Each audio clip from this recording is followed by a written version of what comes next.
Monsieur le maire, vous faites payer plus cher la cantine à certains parents, en imposant maintenant 2, 3, 4 jours de forfait à l'inscription de la cantine, ce qui fait que par exemple un parent qui a un enfant qui veut manger qu'un seul jour à la cantine, il est obligé de payer 2 repas pour un seul consommé. Est-ce que vous trouvez ça juste? C'est pas une question de justesse ou pas.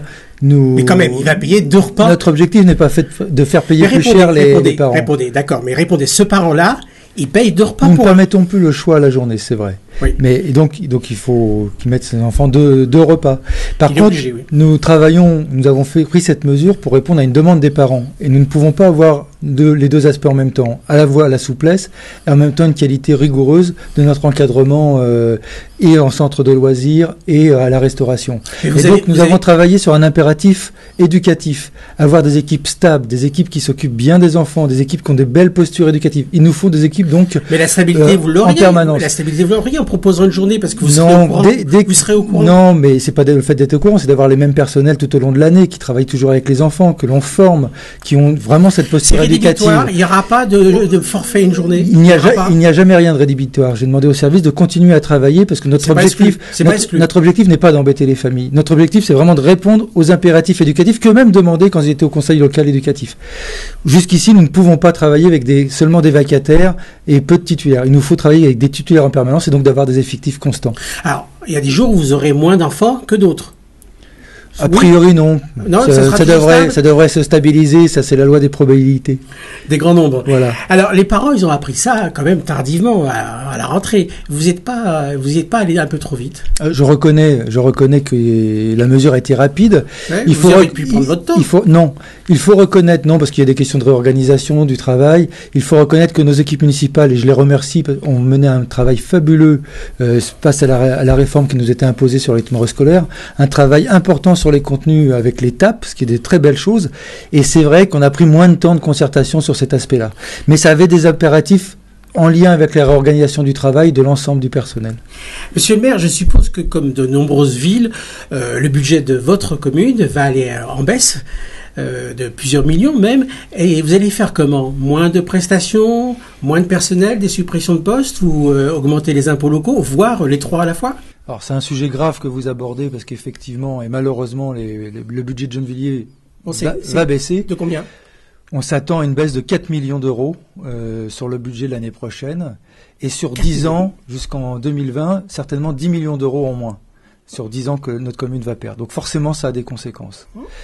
La lettre de cadrage que j'ai produite à la direction générale pour travailler le prochain budget repose sur le principe de ne pas augmenter les impôts locaux, de ne pas augmenter l'endettement aujourd'hui. Je pense que nous pouvons travailler à ne pas diminuer les prestations sur le prochain budget. Vous allez en faire autant avec moins. C'est la recherche et le pari qu'on voudrait essayer de faire. Si vous allez en faire autant avec moins, c'est que vous en aviez trop. Non, c'est qu'on travaillait dans de meilleures conditions. Oui. Et donc, on va essayer de travailler et il nous va falloir relire aussi des événements. Peut-être qu'il faudra faire un peu moins d'événements. Mais sur les prestations, l'idée, c'est ni augmenter les prestations, ni les diminuer en nombre sur ce premier exercice. Sur les prochains exercices... Vous aviez le dos large, vous aviez du gras, comme on dit dans... Nous ne faisions pas des parties des villes les plus pauvres. Moi, je plains de nombreuses villes. Malheureusement, il n'y a pas que Gennevilliers. Est-ce que vous reconnaissez que vous êtes une ville riche? On est une ville qui a su se doter d'une richesse fiscale en faisant payer les entreprises. Le drame de la réforme, c'est que maintenant on peut faire venir des entreprises, ça ne rapportera plus rien à la ville. La dynamique économique que les équipes municipales précédentes ont su créer ne profitera plus aux Gennevillois. Aujourd'hui, ce sont les entreprises qui payent les prestations des Gennevillois. Demain, ce sera beaucoup plus difficile. Ouais. Alors, j'entends parler ici de la création d'une maison d'association, là d'un centre social aux Agnettes. Donc, en fait, vous allez encore faire des investissements, des réalisations. Bien sûr, bien sûr. Et vous avez encore les reins solides, même avec 4 millions de moins. Il n'y a pas que ça. Ce que je refuse, c'est que notre équipe municipale va être la première équipe municipale qui va connaître des baisses de budget et qu'il sait à l'avance qu'il va avoir des baisses de budget. Ces baisses de budget ne doivent pas nous empêcher d'inventer, de continuer à créer des prestations qui répondent aux besoins des Gennevillois.